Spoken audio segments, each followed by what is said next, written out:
आज के इस वीडियो में हम देखेंगे सेल। तो हमारा टॉपिक होगा सेल।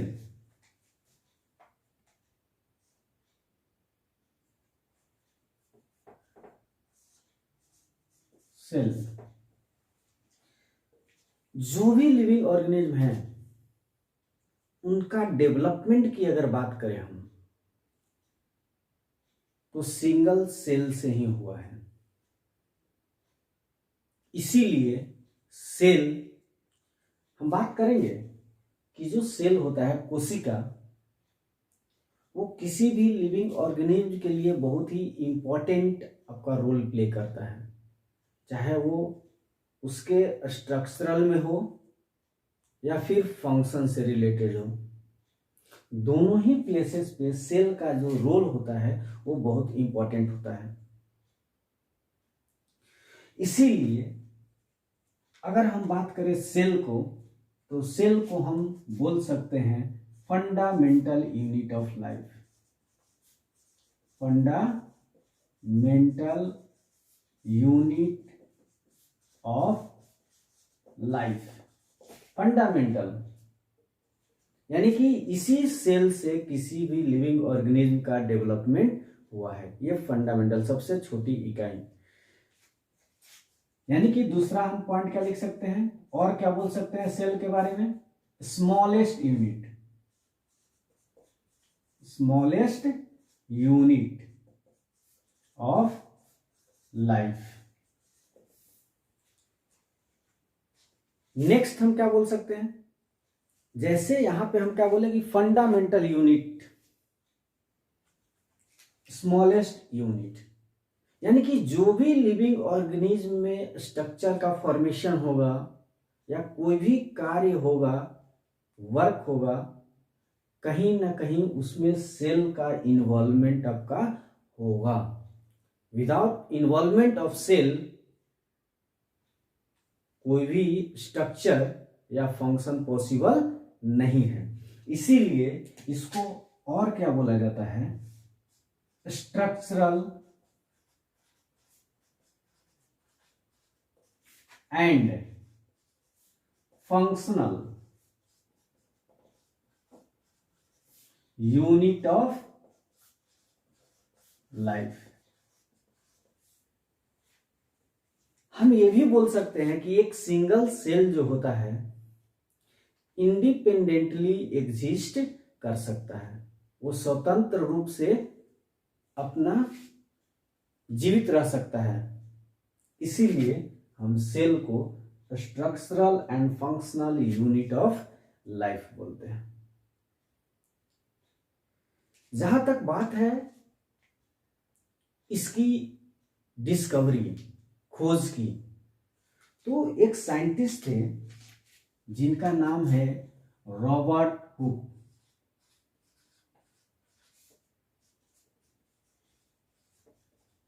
रॉबर्ट हुक, और इन्हीं ने 1665 में 1665 पहली बार सेल टर्म दिया, सेल की डिस्कवरी की।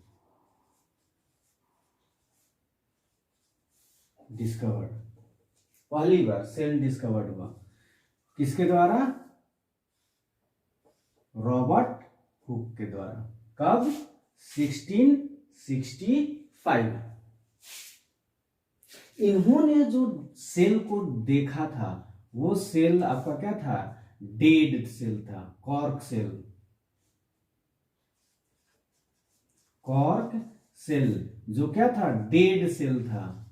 डेड सेल एक कंपार्टमेंट लाइक स्ट्रक्चर देखे थे, कंपार्टमेंट लाइक स्ट्रक्चर, और इसी कंपार्टमेंट लाइक स्ट्रक्चर को इन्होंने क्या बोला? सेल बोला। हनीकॉम्ब लाइक स्ट्रक्चर, रूम, इन्होंने इसको एक और टर्म दिया था, लिटिल रूम। लिटिल रूम, और इसी लिटिल रूम को इन्होंने क्या बोला? सेल। रॉबर्ट हुक एक कॉर्क जो होता है, डेड कॉर्क, डेड सेल, उसको इन्होंने पहली बार देखा था और उसी चीज को उन्होंने क्या बोला था, कंपार्टमेंट लाइक स्ट्रक्चर, और उस कंपार्टमेंट लाइक स्ट्रक्चर को क्या बोले थे, सेल, लिटिल रूम। बहुत इंपॉर्टेंट है आपका। अब बात करते हैं कि सेल के बेसिस पे जो भी लिविंग ऑर्गेनिज्म होते हैं उनको हम दो कैटेगरी में बांटते हैं। हम शुरुआत में ही क्या बोले कि जितने भी लिविंग ऑर्गेनिज्म हैं उनकी डेवलपमेंट जो होती है एक सिंगल सेल से होता है, और उसी बेसिस पे जितने भी लिविंग ऑर्गेनिज्म हैं सेल प्रेजेंट होता है, सेल के द्वारा ही बने होते हैं, और वो कितनी संख्या में है, मल्टी सेलुलर, यूनिसेलुलर। तो ये सेल के नंबर ऑफ बेसिस के बेस आधार पे, नंबर ऑफ सेल, उसके बेसिस पे जितने भी ऑर्गेनिज्म होते हैं उनको दो कैटेगरी में हम लोग बांटते हैं, यूनी सेलुलर और दूसरा multi cellular, unicellular and multi cellular. अगर हम इस टर्म को देखें तो यहां पे आता है एक टर्म यूनी। यूनी मतलब होता है सिंगल, सिंगल, जबकि मल्टी मतलब होता है मेनी या मोर देन वन। और सेल, यहां भी सेलुलर मतलब सेल। वैसे लिविंग ऑर्गेनिज्म जिनमें एक सिंगल सेल प्रेजेंट हो उसको यूनिसेलुलर, जिनमें एक से ज्यादा सेल प्रेजेंट हो उनको मल्टी सेलुलर बोलते हैं organism. On the number of cell, organism जो होते हैं, ऑर्गेनिज्म वो दो कैटेगरी के होते हैं, यूनिसेलुलर और मल्टी सेलुलर। अगर एग्जाम्पल की बात करें, यहां पे क्या हो गया, single cell, more than one cell. Example की अगर बात करें, अमीबा, पारा, मोइसियम, बैक्टीरिया, ये सब क्या है, यूनिसेलुलर लिविंग ऑर्गेनिज्म। जबकि मल्टी सेलुलर का एग्जाम्पल होगा फंगी, प्लांट्स एंड एनिमल्स। ये हुआ आपका unicellular and multi cellular living organism. किसके बेसिस पे, नंबर ऑफ सेल के बेसिस पे। अब यहां पे हम बात करते हैं कि जो लिविंग ऑर्गेनिज्म होते हैं, क्या सभी लिविंग ऑर्गेनिज्म में सेल का जो शेप होता है या साइज होता है वो एक ही होता है, एक ही तरह का होता है? तो आंसर होगा नो। सभी, जैसे हम लोग अपने भाषा में बोले कि सभी मनुष्य की कैपेसिटी, वर्क करने की कैपेसिटी एक ही होती है, नहीं, उसके बेसिस पे शारीरिक बनावट भी क्या होता है, हमारा अलग होता है। उसी तरह हमारे बॉडी में जो सेल्स होते हैं ना, उनका साइज, शेप, फंक्शन, ये सारा चीज वो कौन सा फंक्शन कर रहा है और कहां पे लोकेटेड है उसके बेसिस पे डिसाइड होता है। यानी कि हम एक नॉर्मल भाषा में बोल सकते हैं,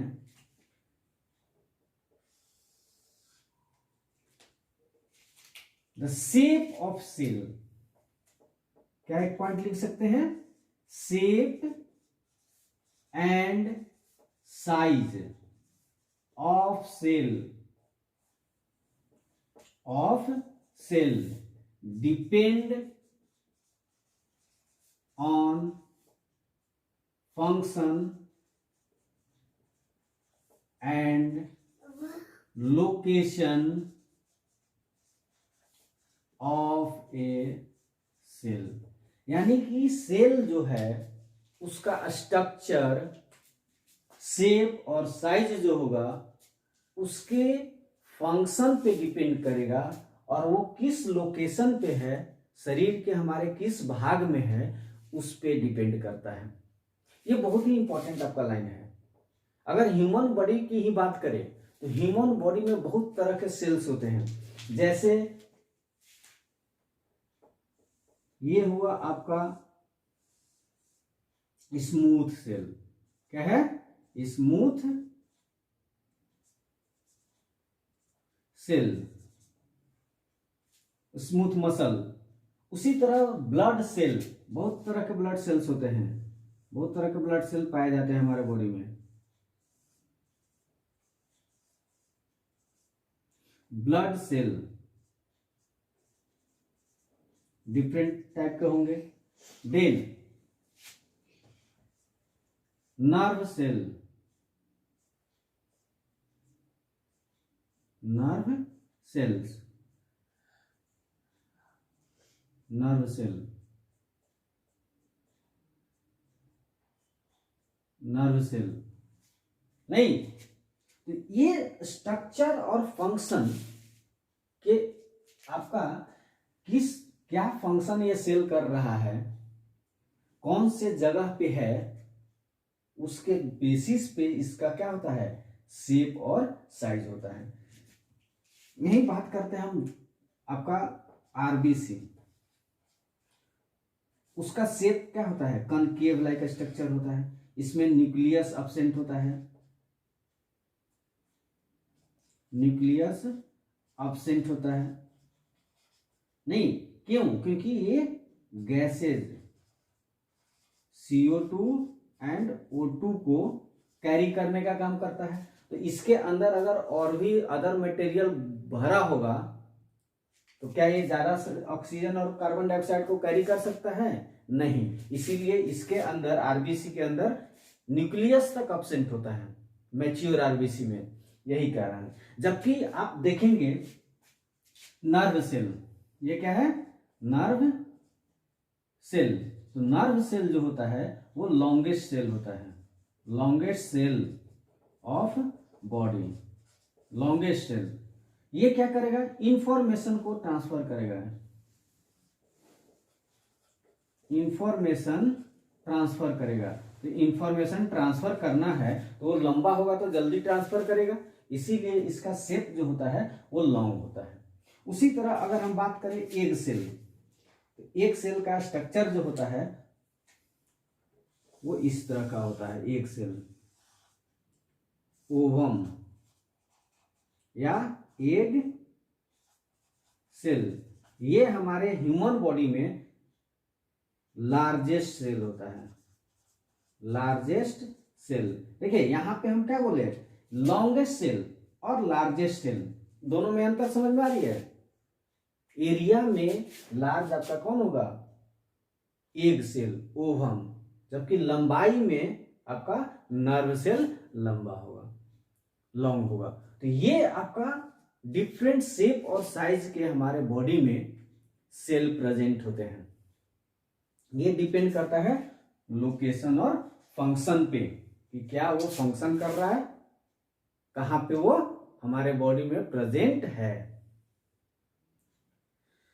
जैसे हमारे बॉडी में एक चीज समझिए, हमारा बॉडी क्या है? मल्टी सेलुलर लिविंग ऑर्गेनिज्म है हम लोग। हमारे बॉडी में एक से ज्यादा आपका सेल प्रेजेंट है। अगर सारा सेल एक ही तरह का काम करने लगे तो हमारे बॉडी में जितना डिफरेंट तरह के बहुत सारे वर्क होते हैं, क्या वो पॉसिबल है हो पाना? इसीलिए एक बहुत ही यूनिक कैरेक्टरिस्टिक्स है, उसको हम लोग बोलते हैं आपका डिस्ट्रीब्यूशन, वर्क का डिस्ट्रीब्यूशन। हमारे बॉडी में सभी सेलों का जो वर्क है वो डिसाइडेड है, जिसको हम लोग बोलते हैं लेबर ऑफ डिवीजन। हर एक लेबर का काम फिक्स होता है। राजमिस्त्री है तो ईटा जोड़ेगा, दूसरा लेबर ईटा लाएगा, दूसरा मिट्टी बालू सीमेंट लाएगा। यानी कि सबकी काम क्या है, फिक्स है कि आपको कौन सा काम करना है, तभी सही तरीके से काम हो पाएगा, सही टाइम से हो पाएगा। उसी तरह हमारे बॉडी में भी बहुत सारे मिलियन में आपके सेल्स हैं। सभी सेल अगर बोले कि नहीं हम यही स्पेसिफिक काम करेंगे तो क्या हो पाएगा, असंभव है। तो उस कंडीशन में क्या होता है, लेबर ऑफ डिवीजन होता है। यानी कि हर एक सेल को ये डिसाइडेड होता है कि आपको कौन सा काम करना है, वो दूसरा काम नहीं करेगा। जैसे हार्ट, हमारे बॉडी में हार्ट है, उस हार्ट का क्या काम है, बॉडी में ब्लड को पंप करना। उसके अलावा और दूसरा कोई काम करता है? वो डाइजेशन में जाके भाग लेता है? नहीं, हम डाइजेशन करेंगे तब तो हो गया कल्याण। उसी तरह हमारा स्टोमक डाइजेशन में रोल प्ले करेगा। वो जाके बोलेगा कि नहीं हम ब्लड पंप करते हैं, और हार्ट बोलेगा कि नहीं हम डाइजेशन करते हैं। तब तो पता चलेगा कि हमारा कोई भी काम सही से नहीं हो पाया। इसीलिए हमारे हर बॉडी पार्ट में हर एक सेल का जो फंक्शन होता है वो डिसाइडेड होता है, जिसको हम लोग बोलते हैं लेबर ऑफ डिवीजन। तो हम बात कर रहे थे यही कि सेल के हर एक सेल का फंक्शन के बेसिस पे उसका शेप भी होता है और साइज होता है। अब बात करते हैं कि इस सेल में कौन कौन से कंपोनेंट होते हैं। यानी कि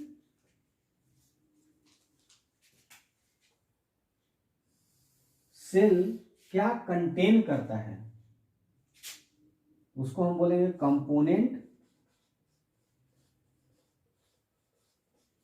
of cell. Component of cell,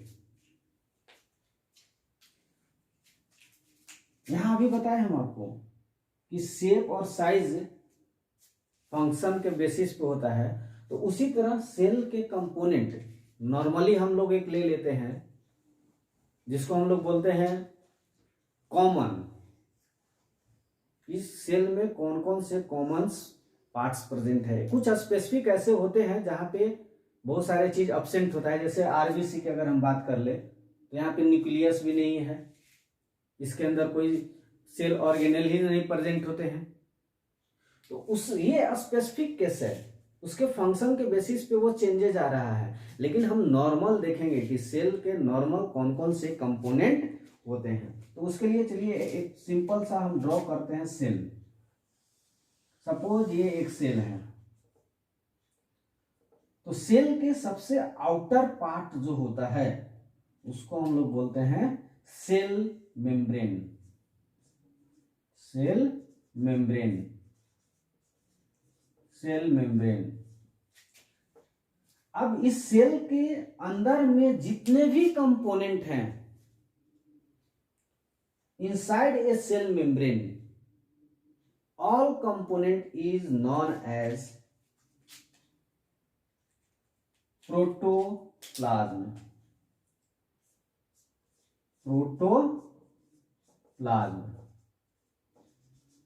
protoplasm. अब देखिए इस प्रोटोप्लाज्म को फिर से हम दो पार्ट में डिवाइड करेंगे। यहां पे एक स्ट्रक्चर बीच में आपको प्रेजेंट होता है जिसको हम लोग बोलते हैं न्यूक्लियस। क्या है? न्यूक्लियस। न्यूक्लियस। और न्यूक्लियस और सेल मेम्ब्रेन के बीच में जो जगह है, जो प्रेजेंट होते हैं लिक्विड या अदर कंपोनेंट, वो सबको हम कॉमनली बोलते हैं साइटोप्लाज्म।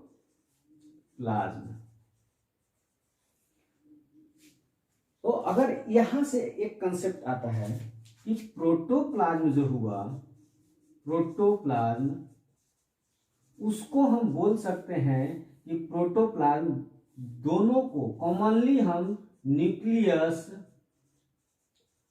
और साइटोप्लाज्म को बोलेंगे, न्यूक्लियस एंड साइटोप्लाज्म दोनों को अगर हमको एक साथ कहना हो तब हम उसको क्या बोलेंगे, प्रोटोप्लाज्म, प्रोटोप्लाज्म। अब इसी से हम अगर बोले कि साइटोप्लाज्म क्या है, साइटोप्लाज्म, तब आप बोल सकते हैं कि प्रोटोप्लाज्म में से अगर हम न्यूक्लियस को निकाल देते हैं तब वो क्या होगा, साइटोप्लाज्म। यानी कि साइटोप्लाज्म किसके इक्वल होगा, protoplasm minus nucleus, mathematical representation. तो बहुत ही सिंपल कंटेंट है कि आपका सेल के कंपोनेंट में सबसे बाहर में जो मेम्ब्रेन है, जो सेल के कंपोनेंट को उसके सराउंडिंग के कंपोनेंट से अलग करता है, उसको हम लोग बोलते हैं सेल मेम्ब्रेन। और उस सेल मेम्ब्रेन के अंदर जितने भी सारे कंपोनेंट हैं, liquid particles, liquid component, cell organelles, nucleus, protein, salt, ions, वो सारे को हम एक साथ बोलेंगे क्या, प्रोटोप्लाज्म। और उस प्रोटोप्लाज्म को फिर से हम मेनली दो भाग में डिवाइड करेंगे, एक न्यूक्लियस जो सेंटर में आपका प्रेजेंट होते हैं, नॉर्मली ये माना जाता है, प्लांट में कंडीशन अलग होता है, और उस न्यूक्लियस को, न्यूक्लियस आपका एक मेम्ब्रेन से घिरा होगा, तो उस न्यूक्लियर मेम्ब्रेन और सेल मेम्ब्रेन के बीच में जो कंपोनेंट है, उस कंपोनेंट को हम लोग बोलेंगे कि साइटोप्लाज्म। तो इस साइटोप्लाज्म की अगर हम बात करें, साइटोप्लाज्म, तो इस साइटोप्लाज्म आपका लिक्विड